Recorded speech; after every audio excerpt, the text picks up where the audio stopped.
সপ্তম শ্রেণীর প্রিয় শিক্ষার্থী সালদার স্যার ইউটিউব চ্যানেল থেকে তোমাদের সবাইকে স্বাগতম। আজকে তোমাদের একটি মডেল প্রশ্নের সমাধান দেখাবো আমি। মডেল প্রশ্ন হচ্ছে গণিত। এই প্রশ্নটি 2022 সালে দত্তপুকুর নিবাদী বালিকা বিদ্যালয় তৃতীয় ইউনিট টেস্টে আসা। এই প্রশ্নের সম্পূর্ণ সমাধান আমি তোমাদের দেখাবো, পুরো গাণিতিক বিশ্লেষণ সহ। তোমরা যারা আমার এই চ্যানেলটাকে তাই এখনও সাবস্ক্রাইব করো নাই, তারা জলদি করে আমার এই চ্যানেলটাকে সাবস্ক্রাইব করে বেল আইকনটি প্রেস করে দাও। হ্যাঁ, তাহলে আমি পূর্ণাঙ্গ প্রশ্নের সমাধান তোমাদের এই করে দিলাম। যে অঙ্কগুলি তোমরা প্র্যাকটিস করার সময় বুঝতে সমস্যা হবে কমেন্ট করে জানাতে ভুলো না, যাতে আমি বুঝতে পারবো তোমাদের কতটুকু তোমরা বুঝেছো। এই দেখো প্রশ্নটা 2022 এনবিএস, অর্থাৎ এই প্রশ্নটা এভাবে স্কুলের নামটা লেখা থাকে। এখানে দেখো 1 নম্বরে টোটাল কে পর্যন্ত প্রশ্ন আছে, 2 নম্বরে হচ্ছে এ পর্যন্ত প্রশ্ন 2 মার্কের, এবং 3 নম্বরের প্রশ্নগুলি হচ্ছে 5 মার্কের করে প্রশ্ন, এবং 4 নম্বরের প্রশ্নটা হচ্ছে উৎপাদক বিশ্লেষণ। এভাবে করে টোটাল আমি একটু বড় করে দেখালাম। এবং এখন আমরা 1 নম্বরের এ প্রশ্নটা আমরা দেখাবো। 1 নম্বরের এ প্রশ্ন, 1 নম্বরের এ প্রশ্ন যদি দেখি, রুট টোটালি এটাও বড় করে দেখানোর পরে সরাসরি আমরা সমাধান যেটা শুরু করব। এই তার সমাধানে প্রথমেই দেখো এ, একের এ, এইটার মান কত, √9, তারপরে আবার রুট। তাহলে √9-এর আমি যদি দেখি, এই যে √9, এই √9-এর বর্গমূলটা কি হচ্ছে, √9-এর বর্গমূল হচ্ছে 3, অর্থাৎ এই যে 3। তারপরে √64-এর বর্গমূল হচ্ছে 8, তারপরে 25-এর বর্গমূল হচ্ছে 5, এবং 64-এর বর্গমূল হচ্ছে 8 অর্থাৎ এখানে যেটা দেখা যাচ্ছে, তাহলে 8 এবং 8-এর লসাগু হচ্ছে 8, তারপরে উপরে 3 যোগ 5 থাকে, অর্থাৎ 8/8, 8/8 কাটলে কত হয়, 1, অর্থাৎ 1-এর বর্গমূল 1। তাহলে এর মান হচ্ছে 1 নম্বরের এ প্রশ্নের মান হচ্ছে 1 হবে উত্তর, ঠিক আছে, এখানে 1 হবে উত্তর। এরপর লঘু অনুপাত কাকে বলে, 2 নম্বরের প্রশ্ন লঘু অনুপাত। লঘু অনুপাতটা দেখি আমরা, সরল অনুপাতের পূর্ব রাশি মানে আগের রাশি, উত্তর রাশি থেকে ছোট হলে। তাহলে পূর্ব রাশি বলতে এটা হচ্ছে পূর্ব রাশি 7, আর এই 9টা হচ্ছে উত্তর রাশি মানে পর রাশি। তাহলে তাকে লঘু অনুপাত বলতে, যেমন 7:9 এটা একটা লঘু অনুপাত, 6:8 এটা একটা লঘু অনুপাত। এভাবে করে অর্থাৎ প্রথম রাশিটা ছোট হবে, পরের রাশিটা বড় হবে, এটা হচ্ছে লঘু অনুপাত। এরপর 3 নম্বরের প্রশ্ন, দূরত্ব স্থির থাকলে গতিবেগ ও প্রয়োজনীয় সময়ের মধ্যে সম্পর্ক কীরূপ হবে। তাহলে দূরত্ব স্থির থাকলে গতিবেগ ও সময়ের মধ্যে সম্পর্ক হচ্ছে সরল সমানুপাতি, অর্থাৎ গতিবেগ বেশি হলে দূরত্ব বেশি যাবে, এটাই কাজে তোমার উত্তরটা হবে সরল সমানুপাতি। তারপরে তোমার ডি নম্বরের প্রশ্ন, যে সমবাহু ত্রিভুজের ঘূর্ণন প্রতিসম কোণের মান কত, 120 ডিগ্রি। সমবাহু ত্রিভুজের ঘূর্ণন প্রতিসম কোণের মান হচ্ছে 120 ডিগ্রি, ডি নম্বরের প্রশ্ন।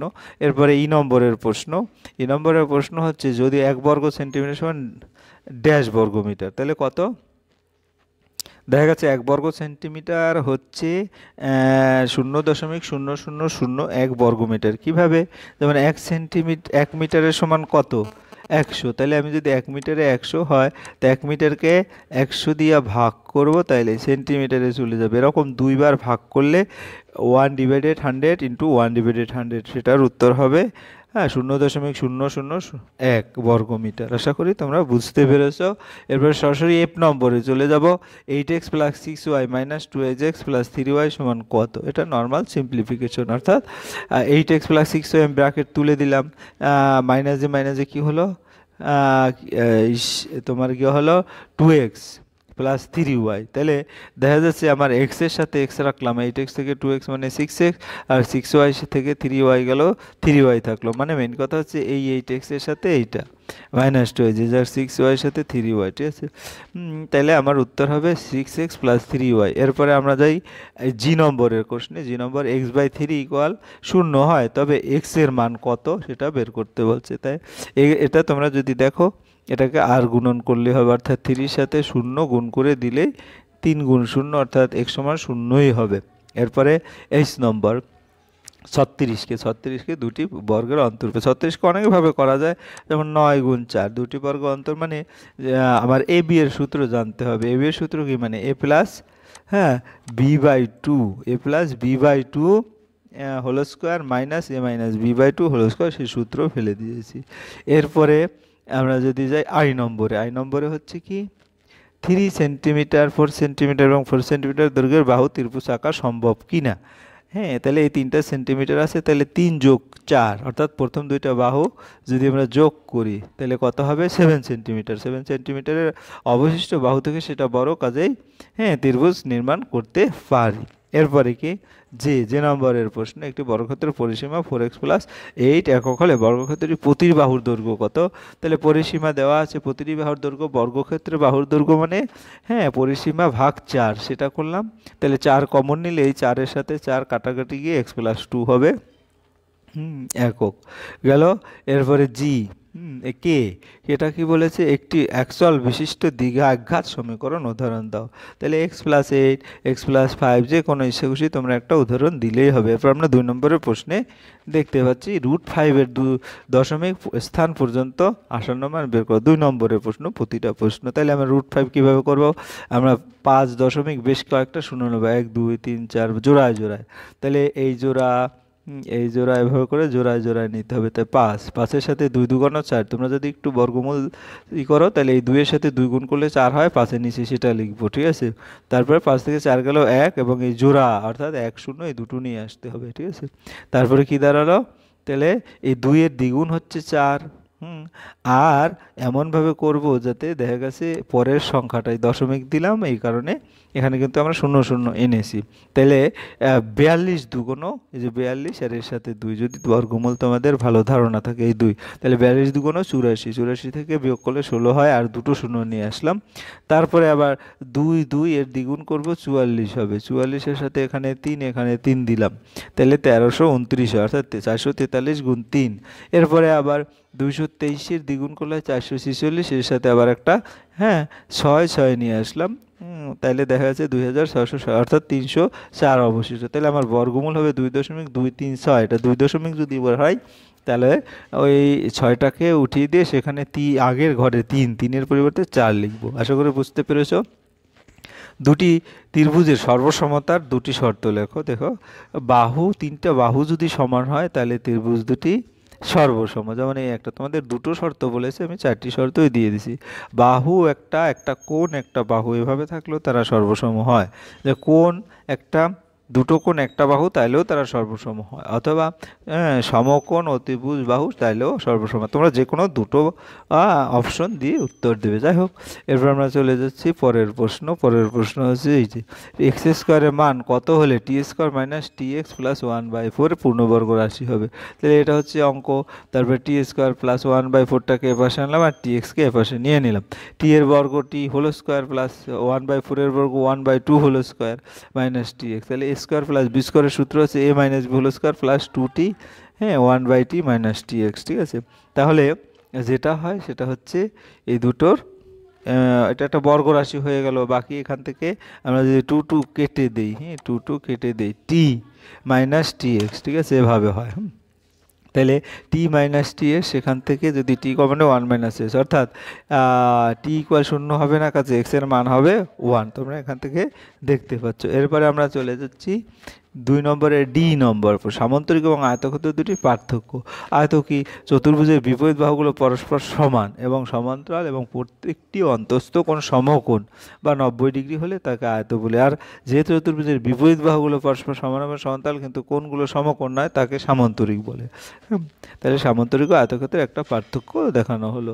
এক্স এর মান কত হলে এত সমান 0 হবে। তাহলে আমরা যদি একটু করি 6 × 7 - 30, অর্থাৎ 6-এর সাথে 7 গুণ 6 × 7 = 42, আবার 6-এর সাথে 30 গুণ 18x, তারপরে +12x। তাহলে 42 12 থেকে 16 গেলে -6x, তাহলে দেখা যাচ্ছে এখানে x = 7 হয়। এরপরে 121 / 169 এর বর্গমূলকে কত দিয়ে গুণ করলে গুণফল 1 হবে হিসাব করি। তাহলে এতর বর্গমূল 121 / 169, তাহলে কি দাঁড়ালো 11 × 11 121, আর 13 × 13 169, বর্গমূল করলে 11/13। তাহলে এটাকে যদি 1 দিয়ে ভাগ করি তাহলে ভাগফলটা 13টা উপরে উঠে যাবে, 11টা নিচে নিয়ে যাবে, 13/11, অর্থাৎ 11/13কে 13/11 দিয়ে গুণ করলে গুণফল 1 হবে। এরপর আমরা চলে যাচ্ছি 3 নম্বরের প্রশ্ন। প্রতিটা প্রশ্ন 5 মার্ক করে। 250 মিটার লম্বা একটি সেতু অতিক্রম করতে 150 মিটার লম্বা একটি ট্রেনের 30 সেকেন্ড সময় লাগে। 130 মিটার লম্বা একটি প্ল্যাটফর্ম অতিক্রম করতে ট্রেনটির কত দৈর্ঘ্য সময় লাগবে? তাহলে এখানে দেখো দূরত্বর এককটা হচ্ছে মিটার। এখানে দূরত্ব বলতে 250 মিটার লম্বা একটি সেতু, 1 মিটার লম্বা একটি ট্রেন, অর্থাৎ সেতু এবং ট্রেনের যে দৈর্ঘ্য সেটা হচ্ছে টোটাল 400 মিটার এবং সময় লাগছে কত? 30 সেকেন্ড।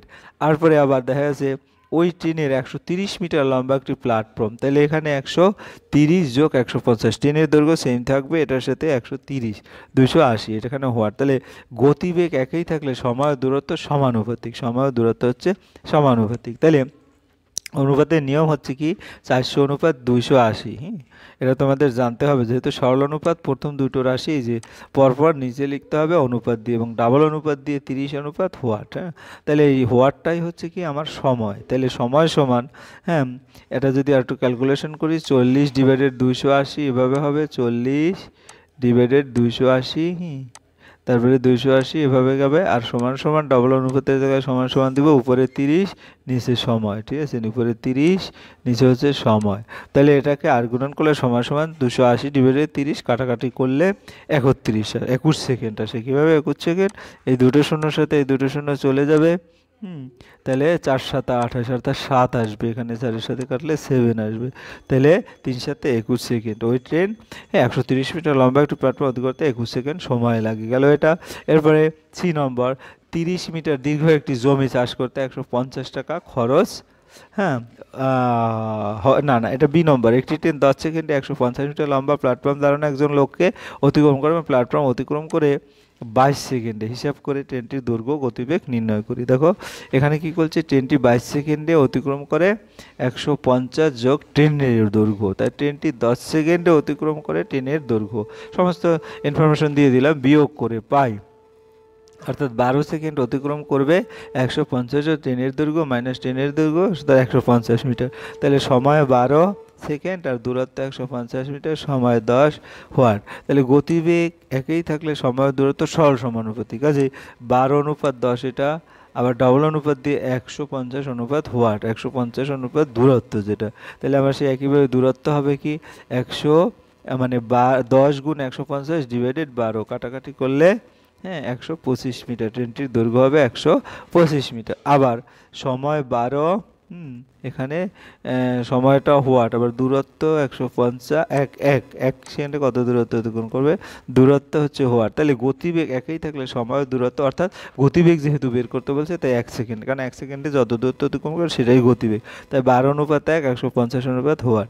তাহলে এখান থেকে ক্যালকুলেশন করে দেখা যাচ্ছে গতিবেগ আসে 45 কিলোমিটার পার ঘন্টা। কীভাবে? এত 25/2 মিটার পার সেকেন্ড আসছে, এটাকে যদি কিলোমিটার পার ঘন্টায় নেই, উপরে 60 গুণ 60, কারণ সেকেন্ড থেকে ঘন্টা নিতে গেলে 60 দ্বারা গুণ করতে হয় 2 বার, আর মিটার থেকে কিলোমিটার নিতে গেলে 1000 দ্বারা ভাগ করতে হয়, তাইলে উত্তর আসবে 45 কিলোমিটার পার ঘন্টা।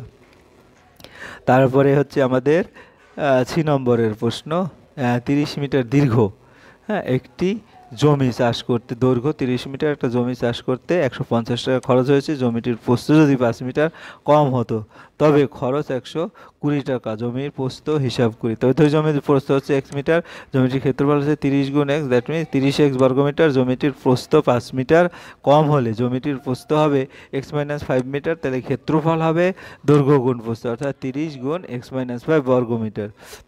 তাহলে শর্তানুসারে আমি যদি বলি 150 ডিভাইডেড 30x, অর্থাৎ 130x বর্গমিটার, যেটার ক্ষেত্রফলে 150 টাকা খরচ হচ্ছে। 120 ডিভাইডেড 30 ইন্টু x - 5, এই যে 30 ইন্টু x - 5, এখানে ক্যালকুলেশন আর গুণন করলে দেখা যাচ্ছে এর সাথে এই 150 সাথে 30 গুণ করে x - 5 আর 30x এর সাথে 120 গুণ করলে যেটা হয়, সেখান থেকে আমরা x সমান যেটা পাবো 22500 ডিভাইডেড 900, পরে এই 0 0 কেটে দিলে তোমাদের 25 আসে, বাকি ক্যালকুলেশন করে নিলে, কারণ এখানে 9 থাকে, 9 25 225, তাহলে উত্তর হবে জমিটির প্রস্থ 25 মিটার। একটি বর্গাকার জমির ক্ষেত্রফল 6400 বর্গ, প্রতি মিটারে 3.50 টাকা খরচ করে 3.5 বর্গমিটার জমির চারিদিকে বেড়া দিতে মোট কত টাকা খরচ হবে?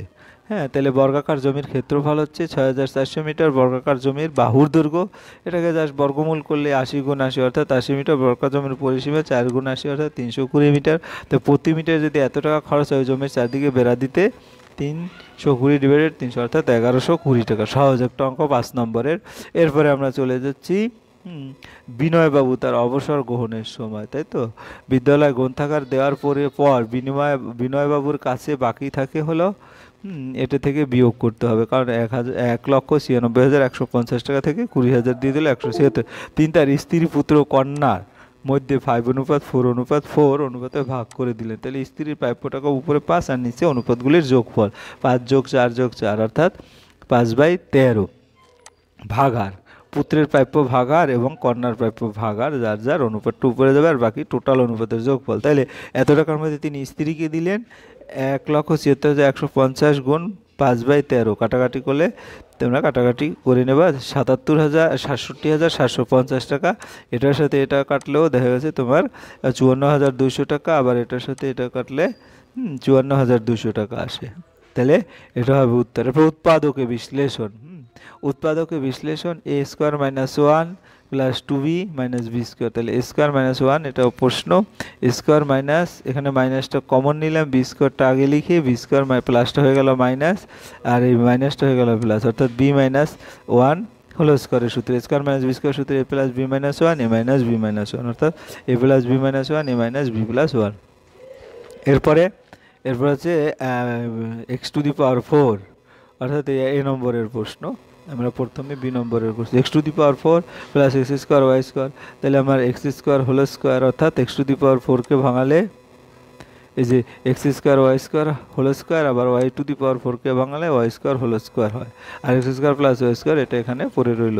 তাহলে a² + b² সূত্র a + b whole square - 2ab plus x² y² সে অনুসারে আমরা লিখতে পারি x² + y² এর whole square minus x² y²।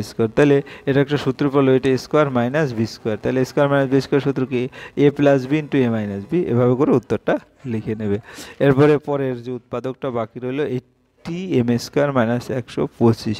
এখান থেকে আমি যদি 80m² এবং 125 থেকে 5 কমন নিই তাহলে 16m² - 25 হবে, কারণ 5 × 16 180 আর 5 × 25 125। এরপরে 16m² কে 4m হোল স্কোয়ার, 25 কে 5 হোল স্কোয়ার, তাহলে 5 × 4m + 5 4m - 5 গেল এটা।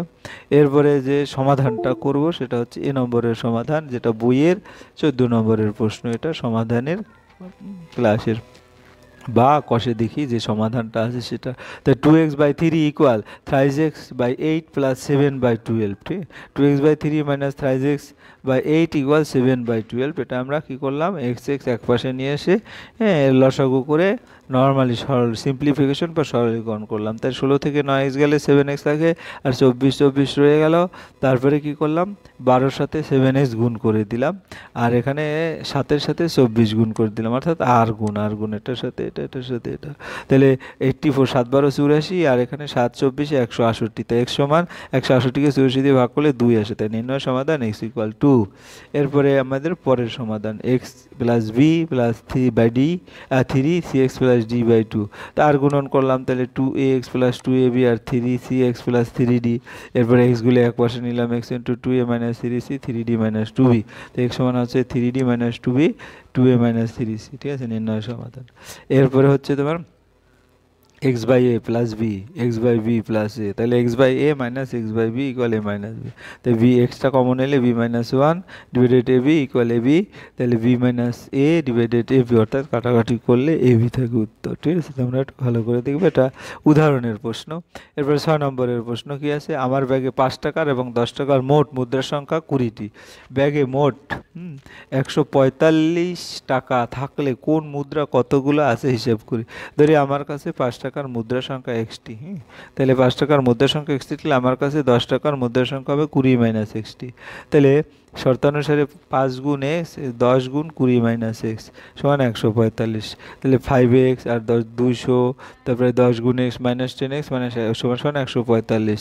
তাহলে 20 - 5x = 145, 5x সমান 20 - 145 অর্থাৎ 55। তাই x সমান হবে 11। তা আমার কাছে 5 টাকার মুদ্রা সংখ্যা 11টি এবং 10 টাকার মুদ্রা হবে 20 - 11 অর্থাৎ 9টি। তাহলে হয়ে গেল। এরপরে শিবনাথ ও সোমনাথের বয়স অনুপাত 3:4। তাহলে 3:4 ধরি উভয় অনুপাত দ্বার সাধারণ গুণিতক x, সুতরাং শিবনাথের বয়স থ্রাইস এক্স, উভয় সোমনাথের বয়স 4x, দুজনের মোট বয়স থ্রাইস এক্স প্লাস 4x। শর্ত অনুসারে এটাই 21, তাহলে 7x ইকুয়াল 21 বা x সমান 21/7 অর্থাৎ 3 বছর। শিবনাথের বয়স 3 গুণ x অর্থাৎ 9 বছর এবং সোমনাথের বয়স 4 গুণন x অর্থাৎ 12 বছর হয়ে গেল। এরপর এটা কোন আয়তক্ষেত্রের দৈর্ঘ্য প্রস্থের অনুপাত 3:1 ধরি, তাহলে আয়তক্ষেত্রের দৈর্ঘ্য থ্রাইস এক্স এবং প্রস্থ 2x। তাহলে পরিসীমা হবে 2 into thrice x plus 2x। শর্তানুসারে পরিসীমা দেওয়া আছে 160, সেখান থেকে 3 আর 2 যোগ করলে 5x into 2 10x equal 160, দেরপর x সমান 16। আয়তক্ষেত্রের দৈর্ঘ্য থ্রাইস এক্স মিটার মানে 316 48 মিটার এবং প্রস্থ 2x মানে 2 গুণ 16 অর্থাৎ 32 মিটার। আয়তক্ষেত্রের ক্ষেত্রফল 48 - 32 বর্গমিটার অর্থাৎ 1536 বর্গমিটার। এরপরে হচ্ছে একটি সমবাহু ত্রিভুজের আঁকো যার সমান দুটি বাহুর প্রত্যেকটি দৈর্ঘ্য 7.2 সেন্টিমিটার, সমান বাহুদের অন্তর্ভুক্ত কোণ 100 ডিগ্রি। হ্যাঁ, তাহলে দেখা গেছে আমি একটা 7.2 সেন্টিমিটার এবং 100 ডিগ্রি দুটো কোণ আঁকলাম। তাহলে যে কোনো একটি বাহু নিলাম, যে কোনো একটি বাহু নিয়ে তারপরে সেখান থেকে এখান থেকে কেটে নিলাম 7.2, তারপরে এখানে এরকম একটা চাপ আঁকলাম ঠিক তদ্রূপ এখানে যেরকম আঁকেছি, তারপরে এখান থেকে মেপে নিয়ে এটাকে এরকম করলাম যাতে 100 ডিগ্রি হয়, এরকম করে 100 ডিগ্রি আঁকলাম। পরে এখান থেকেও 7.2 নিলাম, অর্থাৎ এই দুটো 7.2 নিয়ে এটা যোগ করে দিলাম। তাহলে এবিসি একটি সমবাহু ত্রিভুজ অঙ্কন করলাম যার এবি সমান এসি সমান 7.2 সেন্টিমিটার এবং সি এবি সমান 100 ডিগ্রি হয়ে গেল।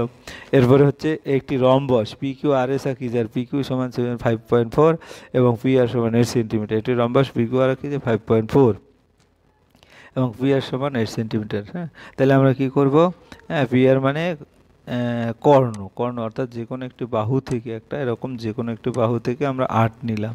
8-এর পরে কি করব, যেহেতু এটা রম্বস এদিকেও 5.4, হ্যাঁ এদিকেও 5.4, হ্যাঁ তারপরে আবার এখানে বসিয়ে কম্পাস এদিকেও 5.4 এদিকেও 5.4, তারপরে এটার সাথে এটা যোগ করে দেব, হয়ে গেল রম্বস। ঠিক আছে, এটি একটি রম্বস যেটা হচ্ছে কি পি কিউ আর এস আঁকি যার পি কিউ সমান 5.4 এবং পি আর সমান 8 সেন্টিমিটার। তারপরে আমাদের হচ্ছে একটি বর্গক্ষেত্র এবিসিডি অঙ্কন করা যায় এসি সমান 6 সেন্টিমিটার। তাহলে বর্গক্ষেত্র আঁকার ক্ষেত্রে আগে লম্ব অঙ্কন করতে হবে, এরকম করে একটা চাপ এঁকে এরকম, তারপরে আবার এই যে এখান থেকে এখানে দিয়ে লম্ব যেভাবে আঁকে এখানে একটা চাপ আঁকবো, এখানে বসিয়ে কম্পাসটা এভাবে, তারপরে এই দুটো যোগ করে দেবো, লম্ব হবে। লম্ব হওয়ার পর প্রতিটা বাহু থেকে তোমার 6 সেন্টিমিটার অর্থাৎ এটাও 6 নিতে হবে, এটা তোমার একটা স্যাম্পল দেখিয়েছি, এটাও 6 নিতে হবে। তারপর এখানে কম্পাস বসিয়ে এদিকে 6 বরাবর একটা চাপ আঁকতে হবে, এখানে কম্পাস বসিয়ে 6 বরাবর একটা চাপ আঁকতে হবে, পরে এটা যোগ করতে হবে, এইটাই হয়ে যাবে তোমার কি বর্গক্ষেত্র। অর্থাৎ আমি তারপরে নামগুলি দিয়ে দেবো এবিসিডি, এখানে যদি একটু এলোমেলো করা আছে, অর্থাৎ এটা এ দিলাম, এটা বি দিলাম, হ্যাঁ এটা সি দিলাম, অথবা হ্যাঁ এটা সি দিলাম, এটা ডি দিলাম, যে কোনোভাবে তুমি দিয়ে এবিসিডি অঙ্কন করবে। তাহলে এটি বর্গক্ষেত্র ডি আর আঁকি, সেটি এখানে ডি ছিল, এখানে আমরা এভাবে বর্গক্ষেত্র প্রতিটি বাহুর দৈর্ঘ্য যেটা 6 সেন্টিমিটার এভাবে বলে দেবো। হ্যাঁ, তো এই তো তোমাদের সপ্তম শ্রেণীর সম্পূর্ণ প্রশ্ন, একটু আমি স্পিডলি বলেছি কারণ হচ্ছে ভিডিওটা যাতে দীর্ঘ না হয়ে যায়। যাই হোক, ভিডিওটি দেখার জন্য তোমাদের অসংখ্য ধন্যবাদ। আর ভিডিওটি ভালো লাগলে লাইক কমেন্ট শেয়ার করতে ভুলবে না। আর তোমরা যারা এখন আমার চ্যানেলটাকে সাবস্ক্রাইব করো না, আবারও বলছি প্লিজ আমার চ্যানেলটাকে সাবস্ক্রাইব করে বেল আইকনটি প্রেস করে রাখো। তবে আজকের সমাধান এই পর্যন্ত, পরবর্তী দিন কোনো একটা ভিডিও নিয়ে হাজির হবো। ধন্যবাদ সবাইকে।